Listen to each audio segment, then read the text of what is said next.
Ecosystem. We will describe what is meant by the function and structure of an ecosystem, as well as provide factors that can positively or negatively affect regional ecosystems, and provide an example of government involvement when it comes to managing ecosystems.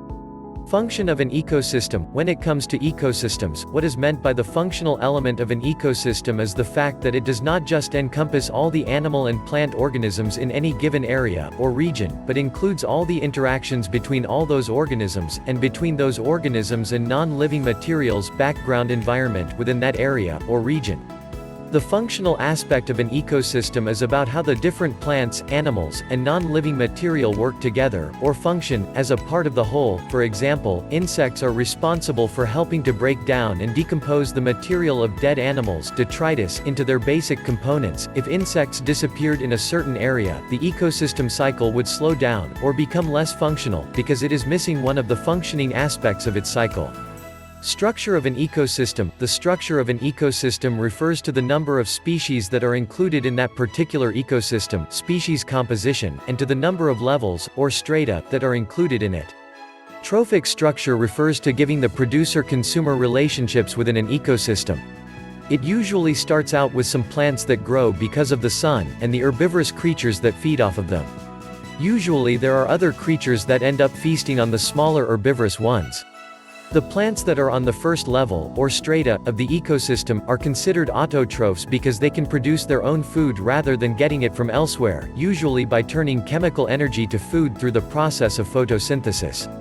Biochemical cycles, or the cycles that biological chemicals, such as phosphorus or carbon, make through the ecosystem, from ground to plant to animal and back again, can be considered another part of said ecosystem. On the North American continent, we have several ecoregions, or areas with quite different sets of plants and animals, all with different functions and ecological cycles. For example, in the conterminous United States we have the Great Plains, river valleys, corn belt and till plains, forests, desert, dry mountains, marshland, highland and lower mountainous regions, such as the Appalachians or Ozarks, and so forth. Factors that affect an ecosystem. How can we affect an ecosystem in a positive or negative way? It seems to me that we have done more negative to ecosystems than positive. For example, in a forest ecosystem, trees are part of the cycle of life. Animals make their homes in the trees, some eat their nuts and fruit, and insects will eat the leaves. When we harvest the trees to make homes with it, without replacing those trees, we end up ruining that ecosystem.